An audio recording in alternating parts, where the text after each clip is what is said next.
बिस्मिल्लाहिर्रहमानिर्रहीम। आज हम स्टार्ट करेंगे अबाउट आयन सेलेक्टिव इलेक्ट्रोड और देखेंगे कि आयन सेलेक्टिव इलेक्ट्रोड जो है वो क्या होता है। ये याद रखिएगा, हमारे पास पोटेंशियोमेट्रिक मेजरमेंट का एक अहम हिस्सा है। अगर इसके बारे में मैं कलेक्टिव बात करूं तो मैं ये कहूँगा जी कि ये बहुत ज़्यादा सिलेक्टिव है और बेसिकली हमारे पास जो है ये एनालाइट के साथ बाइंड हो जाता है। बहुत ज़्यादा सेंसिटिव है, यानी सिलेक्टिव है और एक हमारे पास ज़बरदस्त इलेक्ट्रोड है।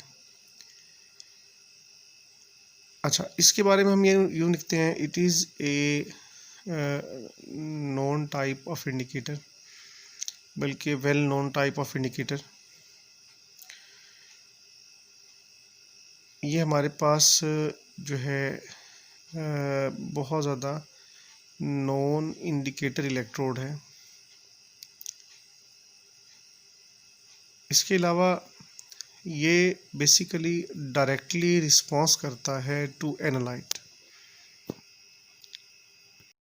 अब अगर हम डायरेक्ट मेजरमेंट करना चाहते हैं, अगर हम मेजरमेंट स्टार्ट करते हैं तो हम जो भी हमारे पास मेजरमेंट है जिसमें हम ये कहते हैं जी कि हमारे पास पोटेंशियोमेट्रिक मेजरमेंट है, उसके लिए हम इसे डायरेक्टली यूज़ करते हैं। इसके अलावा जैसा कि पहले मैंने जिक्र किया है कि ये जो हमारे पास आयन सेलेक्टिव इलेक्ट्रोड है ये वेल नोन है। इसकी हम ये प्रॉपर्टी लिखते हैं कि ये हमारे पास जो है वो बहुत ज़्यादा जो है वो हमारे पास सिलेक्टिव है। सो मैं ये लिखूँगा जी कि इट इज़ वेरी सिलेक्टिव, कि ये बहुत ज़्यादा सिलेक्टिव इंडिकेटर है। अच्छा, एक्चुअली इसका मैकेनिज़्म क्या है? मैकेनिज़्म ये है कि ये आयंस को अपने साथ बाइंड कर लेता है और जो है उनकी मूवमेंट या उसकी एक्टिविटी को रिप्रेजेंट करता है बड़े अच्छे तरीके से। यही वजह है कि ये हमारे पास वेरी वेल नोन है आयन सेलेक्टिव इलेक्ट्रोड जो है। तो मैं लिखूँगा जी कि it is very selective and binds with ions and give activity, right. हम इसको इस प्रॉपर्टी की वजह से जो नाम देते हैं कि हम ये कहते हैं जी कि ये जो इसकी एक्टिविटी वाली प्रॉपर्टी है, इसकी वजह से हम ये कहते हैं जी कि it is also called specific जो है वो इलेक्ट्रोड है, यानी स्पेसिफिक आयन इलेक्ट्रोड। अब इसमें होता कुछ यूँ है कि ये जितने भी आयन्स इसको मिलते हैं इस इलेक्ट्रोड को, ये उनको सेंस करता है और उनको सेंस करने के बाद ये हमारे पास जो इलेक्ट्रिकल पोटेंशियल है उसमें कन्वर्ट करता है। तो इसके बारे में मैं ये लिखूँगा जी कि it is also called specific ion electrode.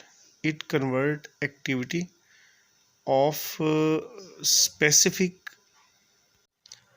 Ions into electrical potential, यानी कि ये जो है ये एक्टिविटी को, स्पेसिफिक एक्टिविटी को जो इलेक्ट्रिक करंट है उसमें कन्वर्ट करता है।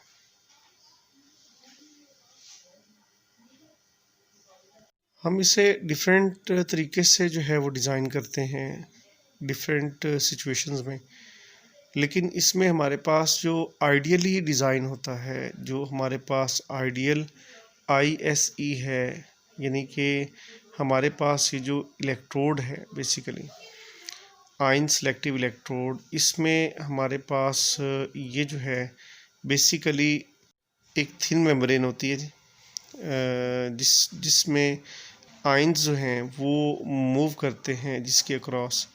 तो जिसकी वजह से जो है हमारे पास ये बेसिक इसका मैकेनिज़्म है कि इसमें होता क्या है। बेसिकली ये थिन मेम्ब्रेन रखता है जिसमें मूवमेंट ऑफ आयन होती है और जिसको आम तौर पे मूवमेंट जो आयन की है, जो ट्रांसपोर्ट हो रहे हैं, उसको जो है वो ऑब्ज़र्व किया जाता है।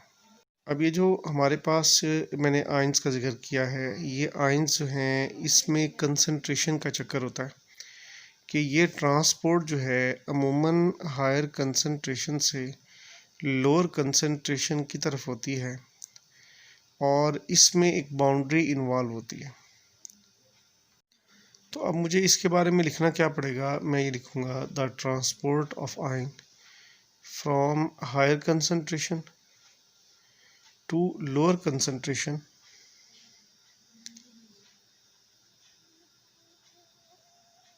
ये जो हमारे पास ट्रांसपोर्ट है आयंस की हायर कंसंट्रेशन से लोअर कंसंट्रेशन में थ्रू ए बाउंड्री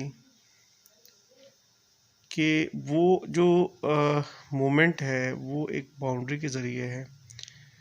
जो हमारे पास बाउंड्री है उसके साथ डिफरेंट जो है वो बाइंडिंग साइड्स भी हैं, यानी कि उसके ऊपर जो है वो मुख्तलिफ साइड्स पाई जाती हैं जिन्हें हम बाइंडिंग साइड्स कहते हैं।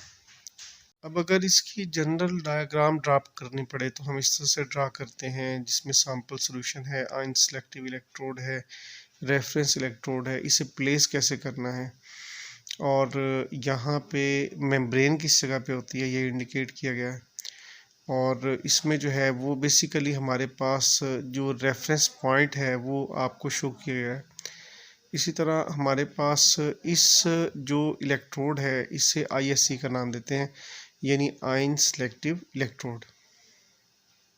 अब हमारे पास जो सिलेबस है उसमें जो हमारे पास मोस्टली बुक्स हैं उसमें ये वाली डायग्राम दी गई है जो बेसिकली ISC को शो करती है विद रेफरेंस इलेक्ट्रोड।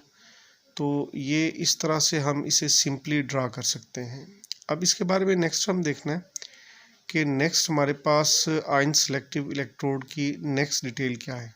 अब हमने क्या करना है जी, फ्री एनर्जी चेंज फाइंड करनी है। कब फाइंड करनी है? जब चार्ज जो है वो एक जगह से दूसरी जगह पे मूव करेगा। When a charge species move to activity area A1 to activity area A2, तो जो हमारे पास इसमें जो फ्री एनर्जी है उसका ज़िक्र हम ज़रूर करेंगे, that is called Gibbs free energy.